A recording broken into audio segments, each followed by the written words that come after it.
Ya está. Hola. Pues vamos a tratar de abordar este caso, ejemplo, evento, suceso medio didáctico y así medio que chistoso que se me ha ocurrido traer, de tal forma que se vean reflejados en el mismo los conceptos más importantes de la cinemática de partículas, ¿sí? Con el modelo de usar vectores y, y pues al menos desde el punto de vista de un plano, ¿no? O sea, una naturaleza bidimensional y, y que igual cae dentro de la generalización del modelo usado con vectores y funciones vectoriales, claro, para representar la ley de movimiento, ponte, o ley de velocidad, esa ecuación que te permite ver para cada una de las posibles ubicaciones en el evento de esta maceta o del skater, cuál es el par ordenado y en qué instante del tiempo dicho suceso corresponde a tal ubicación, ¿no? Vamos a ver cómo nos va. Lo que refleja este dibujo es el ejemplo que me pareció curioso e interesante de traer aquí. Es un skater, ¿no? El amigo skater que va con su tabla y agarra una velocidad constante y en eso, cuando ya está al borde, se quiere volar este nivel, ¿no? Se mete un salto, un ollie, con un patrón que suele ser lo que eleva la tabla de elevación de 53 grados, ¿no? A efecto de ser didácticos aquí. 53 grados y en ese punto, en ese instante, justo en ese instante esa señora, ¿no? Suelta, o mejor dicho, arroja con 1 metro por segundo de velocidad hacia abajo, en caída libre, esta maceta, con el fin de que le intercepte al skater que está saliendo con velocidad v en esa orientación, y va cayendo en movimiento parabólico. Te vamos a modelar todas esas trayectorias, los lugares geométricos en lo que sería este espacio cartesiano bidimensional, ¿no? Y pues le cae ahí, ¿no? Y vamos a decir que le cae en un segundo, en lo que salta, ¡pum! Uno y ¡pum! Le cayó, ¿no? Él viene así y en un segundo ocurre esto. Así lo vamos a representar, esta es la notación, ¿ya? Claro, recordemos, ¿no?, que acá los componentes de esta trayectoria son solo en esta dimensión. En la dimensión horizontal, pues no hay desplazamiento. Ahí sí es un MRU, movimiento rectilíneo uniforme, pero con velocidad cero. Y, y pues y lo de acá sería un MRV, pero claro, ¿no? Movimiento rectilíneo, uniformemente acelerado, aceleración constante. Igual acá, MRV para la componente vertical de su salto diagonal. Hay una parte, una influencia que va hacia arriba, que además con la gravedad que asumimos que va en este sentido, porque este es el piso de la Tierra, en campo es de 9.8 metros por cada segundo cuadrado. Entonces esos efectos sube y luego vas cayendo, ¿no? En la componente vertical. Es un MRV. Hay una aceleración constante. Y luego hay otra componente, también en movimiento rectilíneo, en la horizontal, que tiene aceleración constante pero cero, o sea que es un MRU, movimiento rectilíneo uniforme, velocidad constante. Y constantemente acelerada, constante. Constantemente acelerada y velocidad nula. Y ahí está. ¿Qué hacemos para ir aplicando esos conceptos y además determinar cuál sería esa velocidad con la que salió nuestro amigo skater si lo que ocurrió fue que la señora, al lanzar toda torre ante su macetaza, en un segundo le impactó? Además podemos también preguntarnos cuál es esta distancia o esta otra del piso al punto de impacto o del punto de impacto a la pared.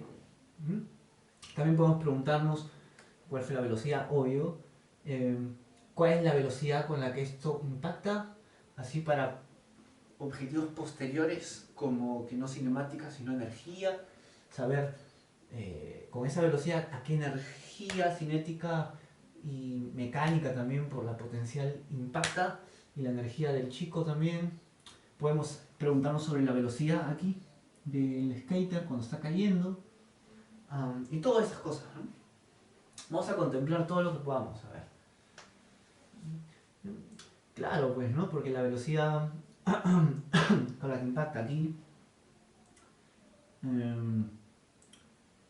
este, bueno, ¿no? Va a depender, ya tienes que saber eso, asumo, ¿no? De la posición. Hay una manera de representar esas trayectorias, ¿no? A modo de una ecuación, o mejor una función vectorial, que depende del parámetro t, el tiempo. La notación puede ser puesta como pares ordenados generales, unos paréntesis con un punto y coma que representa la componente horizontal y la componente vertical del punto en esta región del espacio bidimensional, ¿no? O puede ser también representada como la suma de dos componentes multiplicados por su unitario vectorial. La cosa es que cada punto en la línea naranja es un par ordenado que depende de un instante, y cada punto en la azul también. Son pares ordenados o vectores. Así. Vamos a ver, lo primero que se hace acá para darle cuerpo y sentido a las magnitudes ahí es definir el sistema de referencia. Yo puedo elegir un sistema X, Y, o me gusta más como que abriendo la posibilidad a hacer esto tridimensional, que sea Z, Y y acá un X nulo. La pregunta es dónde va el origen. Yo puedo ponerlo acá, puedo ponerlo aquí. A efecto de cómo está el dibujo, y acá hay una distancia que no le he dado, pero que sea 4 metros, acá, 4 metros. ¿Ven? Para que salga bonito todo, 4 metros. Y acá la altura aquí que sea, ¿no? Esta, 9 metros. Nada más, no necesitamos más datos. Entonces, si eso es cierto, vamos a evitar que los valores en mi sistema sean negativos y voy a elegir acá, a ver, aquí, acá el origen. Ese es mi origen. Entonces acá está el eje Y acá está el eje Z.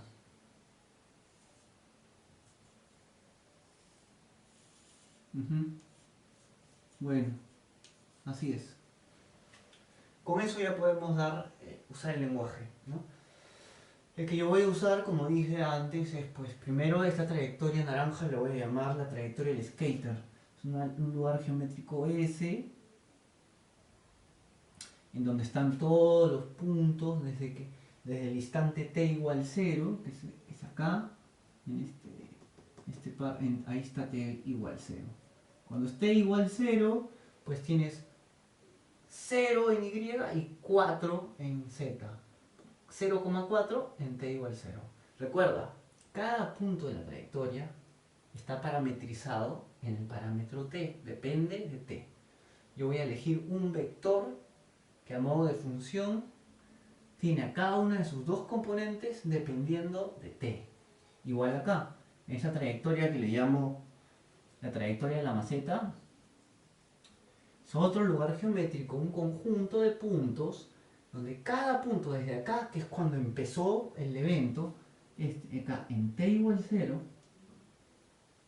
y acá en t igual 1, principio-fin, en este punto que no lo sabemos, que es d, h, ¿no? Cada punto depende de ese t, instante a instante, por medio de dos componentes del vector o del par ordenado, que a la vez cada componente depende del instante t. En vez de escribir un par ordenado para la función voy a escribir la suma de dos vectores a través del unitario J y el unitario K. ¿Cómo así? A ver, y ahí vamos a ver cómo funciona la, o sea, la definición del MRU y el MRV y la posición de una partícula cuando está a efectos de un MRU o un MRV, ¿sí? Reflejado en la notación. Y la notación dice lo siguiente. A ver, la primera trayectoria S. Decimos entonces el vector X. X no del eje X, ¿no? Sino de posición estándar X flecha, ¿no? El vector X cuyas componentes van a estar en el eje Y y Z y no en el eje X que no existe acá, que es fijo. La posición X en S depende del parámetro t. Es una función vectorial de argumento t, que es un número real, y su imagen está dada por un par, como dije, pero que en vez de eso voy a usar una suma vectorial. La primera componente, la horizontal, refiere, antes que nada, ponemos el vector unitario que lo haga vector j, multiplicado por la componente numérica que refiere al desplazamiento de S en la horizontal, con esa velocidad inicial v con la que parte, ¿no? ¿Cuál es la ubicación, o sea, el punto, la posición en Y de esa trayectoria? Primerito está acá, ¿no? En el punto 0,4. Pero conforme pasa el tiempo, ¿cómo es la lógica? ¿Cómo afecta? ¿Cómo va cambiando? Bueno, para empezar, la generalización dice, siempre su posición inicial está en la horizontal, que es esta parte, luego en la vertical, en cero, ¿no? Empiezas aquí, justo pegadito donde hemos definido el sistema, empiezas aquí. Así que en cero, ¿ya? No, hay cero en la posición inicial. 0 metros, ¿no? Luego va a ir aumentando la posición, va a ir aumentando. ¿Con qué ritmo? Recuerda que la componente horizontal de este parabólico es constante, ¿no? La posición aumenta uniformemente a la velocidad. Para cada instante que vaya transcurriendo, se va a ver afectado por la componente horizontal de esta velocidad inicial. Aquí se puede este vector descomponer en dos sumandos, y el sumando horizontal es el que hace efecto hacia allá, y el sumando vertical es el que hace efecto hacia allá, y ambos juntos le dan esa naturaleza curvilínea. Hacia arriba es acelerado, hacia abajo es constante. Y como es constante, la velocidad inicial, que es b multiplicado por el coseno de 53, el cual es 3/5, 3/5 de b, ese es el módulo de la por b, ¿no? De la componente horizontal, es el ritmo con el que aumenta la posición hacia la derecha en función del tiempo. Para cada instante que vaya aumentando, esto va a ser su múltiplo, ¿no? A ir sumando. Si ha pasado 0.1, 0.1 por esto. Si ha pasado un segundo, acá tendrían que haber pasado 3/5 de b, ¿no? 3/5 de b. Porque acá hay un segundo. Entonces ha aumentado 3/5 de b. Podemos ponerle cualquier variable, no importa, al final la vamos a calcular. Pero esa es la idea. Luego, además de eso, si hay una aceleración hacia allá, tendríamos que agregarle el efecto de la aceleración, pero no lo hay. Así que ahí quedó el efecto horizontal de la trayectoria S. Cerramos, y como en vez de poner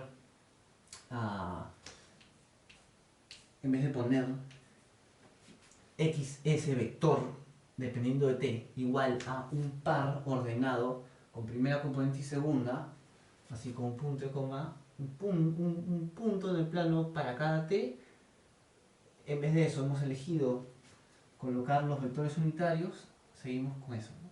Pero es lo mismo. Ahora vamos a ver la componente vertical de cada par ordenado que depende de t en toda esa trayectoria. Aquí hay uno, acá hay otro, todos dependen de t. ¿Y acá cómo sería? En el caso vertical, la descomposición es B seno de 53, ¿cierto? O sea, 4/5 de B va a ser el componente acá. Pero antes que eso, tenemos que ver de dónde empieza, desde dónde en el plano YZ empieza a subir el skater. Pues empieza a subir desde acá, desde 4. Así que en 4 es su posición inicial. Recuerda, esto es posición. Posición en la horizontal, posición en la vertical. En la vertical empiezas en 4, empieza a subir, a subir, a subir a efectos de ese 4/5 que decíamos, multiplicado por la velocidad que se encuentra y por el tiempo, ¿no? Mientras más instantes aumenten, más va a ir aumentando hacia arriba. Pero ahí no queda, ¿no? Esto es lo que le sumas a la posición inicial. A su vez, hay una influencia, y ahí es lo que lo distingue lo de la derecha, de este campo gravitatorio que lo decrece constantemente. Y es por eso que sube y sube y luego empieza, sube desaceleradamente, cada vez sube menos, y deja de subir y empieza a bajar. Eso, de ahí, es este efecto. Es sumarle, recuerda, ¿no? Sumarle el efecto de la aceleración entre 2, esa es la forma como afecta la aceleración en la posición, y ahorita repasamos la fórmula general, ¿no? Entre 2, la aceleración con el signo que le corresponda, y el signo que le corresponde no es menos por ir hacia abajo en general, o por, no sé, ¿no? Por, por ser gravedad, o no, en realidad es relativo al sistema de referencia escogido, y el sistema de referencia más apunta hacia arriba. Entonces, si este va hacia abajo, es negativo, así que es menos 9.8 por el tiempo cuadrado. Esta estructura representa cuánto decrece en la posición en función de la aceleración y el tiempo. Y se acabó. Con esos detalles tenemos el concepto de posición respecto a la velocidad y la aceleración. Esto para la trayectoria S. Ahora veamos la trayectoria.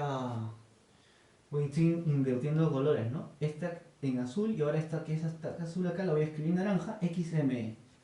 Otro vector, pero este es más fácil. También depende del mismo parámetro T, pero en J, o sea en la primera componente del par ordenado, siempre estás en la ubicación de aquí.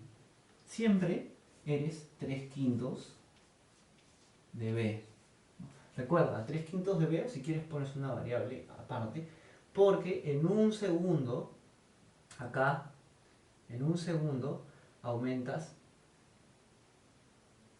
3/5 B veces ese segundo, ¿no? O sea, cada T aumentas 3/5 de B. Acá ha pasado un T igual 1, entonces esa componente horizontal dio este valor. Ya sabemos que acá es 3/5 B, pero, y es fijo, no hay más. No cambia. Este desplazamiento no muta en la dimensión horizontal.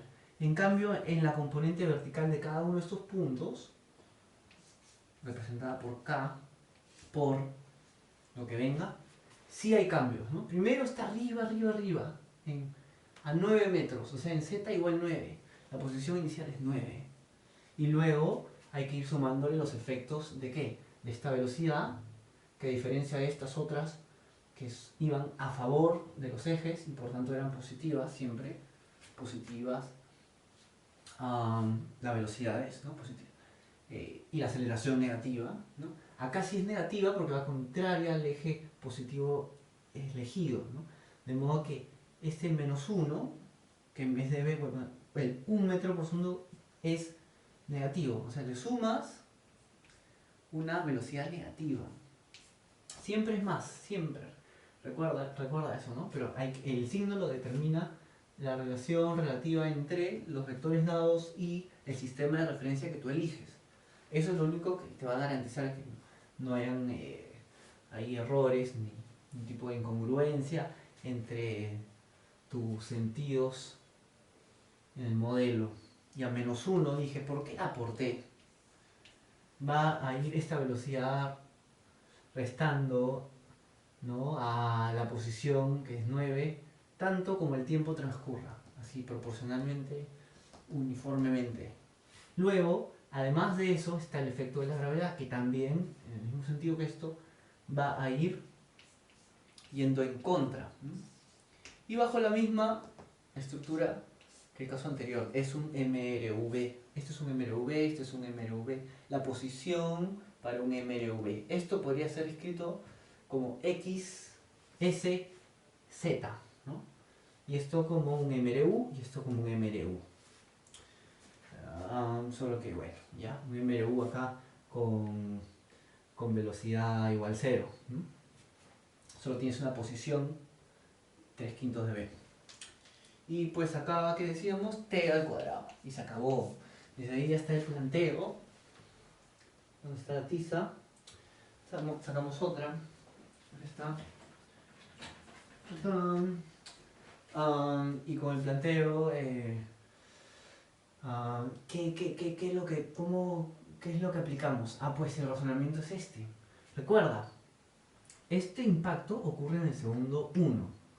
De modo que cuando t es 1, las posiciones coinciden. El par ordenado en la ley de movimiento azul es el mismo que el par ordenado que en la ley de movimiento S cuando t es 1. Así que si escribimos x de S en 1, es el mismo valor que x de S, perdón, de M en 1 también. Este output es el mismo par ordenado que este output. Es el mismo punto en el plano, este punto de acá. ¿Y eso qué significa? Que pues si estos de acá son los mismos, cuando se reemplaza uno en cada lado, cada componente es la misma. Claro, ¿no? Estos no pueden ser iguales si sus componentes no lo son también. Así que, sí, solo sí, y acá se desprenden dos ecuaciones que necesitamos. Esta que ya es redundante, ¿no? Que no nos interesa, 3/5 de b, t igual a 3/5 de b, de modo que t es 1, ¿no? Y la otra, esta que nos va a ayudar a calcular b, esta. Esto es igual a esto. O sea, 4 más 4/5 bt. Recuerda, t es en este caso 1. Dejamos b nomás. Menos 4.9, 9.8 entre 2, ¿no? Por t al cuadrado, pero t es 1. Igual, al caso aquí, también instanciando en 1. 9 menos 1 menos 4.9 por t al cuadrado, o sea, por 1 al cuadrado, por 1, ¿no? Y ahí está. Desde acá despejamos, sumamos 4.9 en ambos lados, sumamos 4 en ambos lados, de esta manera que esto, que era 8 más menos el 4, es 4, ¿no? Y queda 4/5. Solo es una cuestión de despejar la ecuación, tú ya sabes cómo.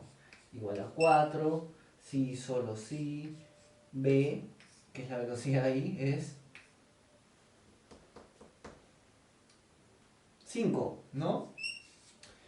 ¿Te das cuenta? Y claro, ahora, importante, las unidades omitidas, esto está en metros, esto también es en metros, recuerda que son unidades de posición, ¿no? Esto es una posición, es la posición en cada componente en metros, eso también está en metros, y todo en el despeje más las unidades de tiempo, esta velocidad te tiene que dar en metros por segundo.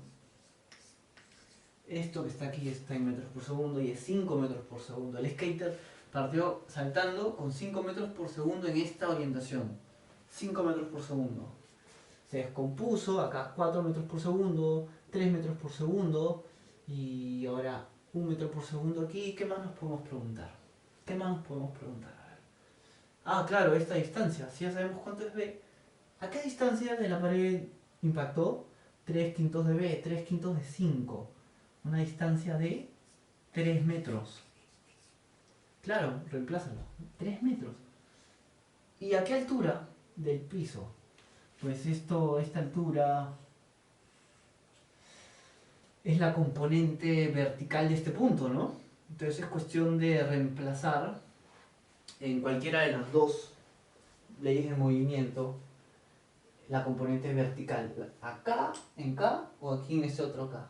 Yo quiero no, este es más fácil. 9, ¿no? Vamos a llamarle H a esto. H es la componente vertical de XM o de XS, ¿no? Y voy a hacer como XM. 9 menos 1, o sea 8,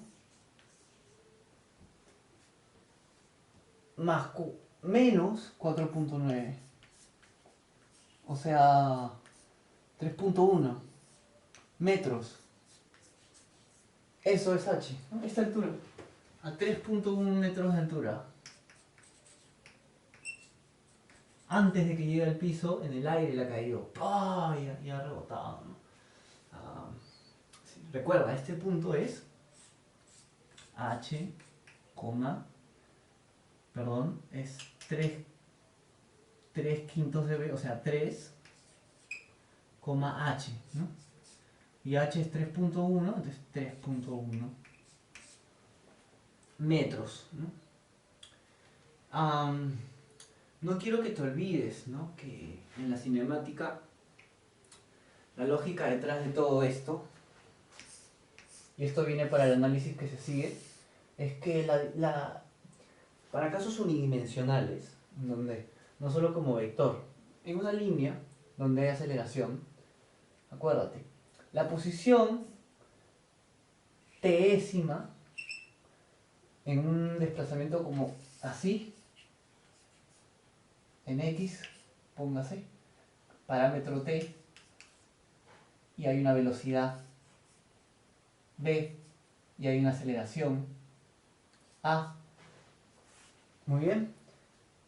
La posición es la posición inicial,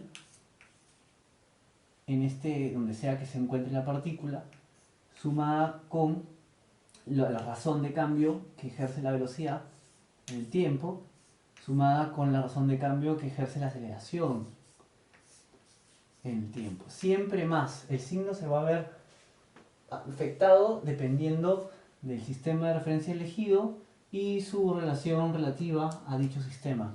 Si es contraria, menos, si es a favor del movimiento, más, ¿no? Y se acabó.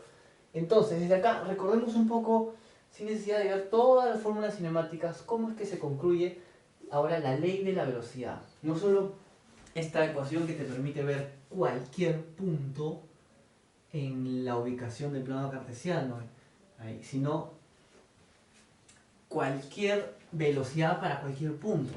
¿Qué velocidad hay en el t0, en el t igual 1, en el t0.1, en el t0.5? Bueno, eso, en este caso genérico, simplemente esa fórmula, son las únicas dos que nos interesan ahorita, es la tasa de cambio instantánea de esta primera ecuación. De modo que si derivamos x de t en base a su única variable, obtenemos esa ley de velocidad que depende del mismo parámetro y que al derivar estos términos, que este es constante, esta es la variable y el resto son constantes, vamos a obtener que acá se anula, o sea, derivada aquí 0, acá va a quedar el b como una constante y aquí va a quedar este 2 que multiplica y se anula con el de abajo, va a quedar at. O sea, la ley de velocidad es b, el b inicial, ¿no? Que siempre es constante, más la aceleración constante por el tiempo. Y claro, obvio, la segunda derivada, ahora vamos con notación de la X. La segunda derivada, que es la derivada de la ley velocidad con respecto a su parámetro tiempo, es la aceleración, es la ley de aceleración. Y acá queda demostrado que si la aceleración la modelamos como dependiendo de t, siempre saldría el mismo número a para cualquier t. Esto muestra que es constante, ¿no? Y eso es todo. Esto para que recuerdes de dónde salió esto acá. Y además para que identifiques cómo calcular la velocidad para cualquier t. ¿Cómo así? ¿Cómo así? Es que yo me estaba preguntando, ¿cuál es la velocidad de la maceta cuando choca? Cuando está ahí. Pues simple, ¿no? Tenemos que... estamos en un caso, recuerda, esto es para cuando hay aceleración constante, eso es para mRV. Para el caso de mRU es mucho más sencillo, ¿no? En el caso de mRU es lo que refiere no a estos, sino a estos. O sea, la posición siempre va a ser que depende de t, x0 más bt. De modo que la velocidad derivando es v. Y la aceleración, 0, pues. Pero eso no nos interesa la componente vertical que sí tiene aceleración. Queremos ver la velocidad en ese caso. Pues es cuando t es 1, ¿no? Cuando t es 1. Reemplacemos.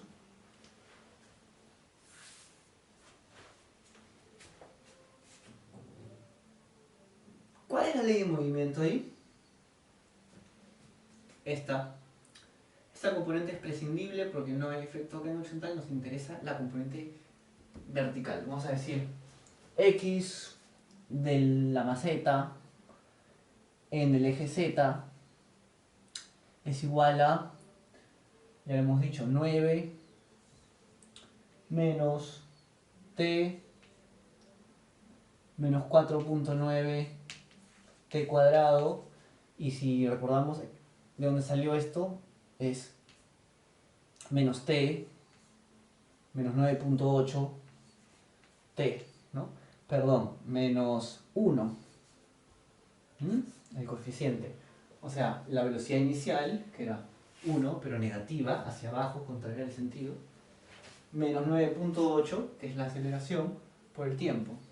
Lo que hice acá fue derivar nuevamente, ¿no?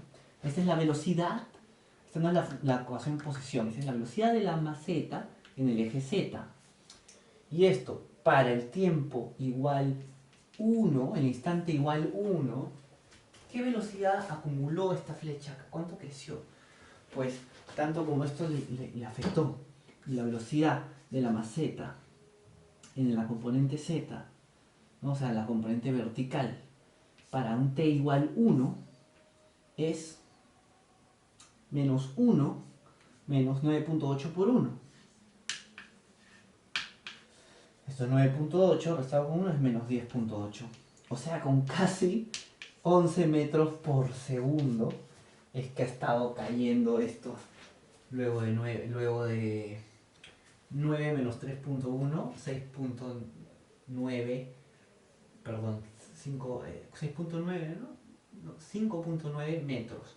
Lanzado 5.9 acumuló esa velocidad, significa que iba bastante rápido.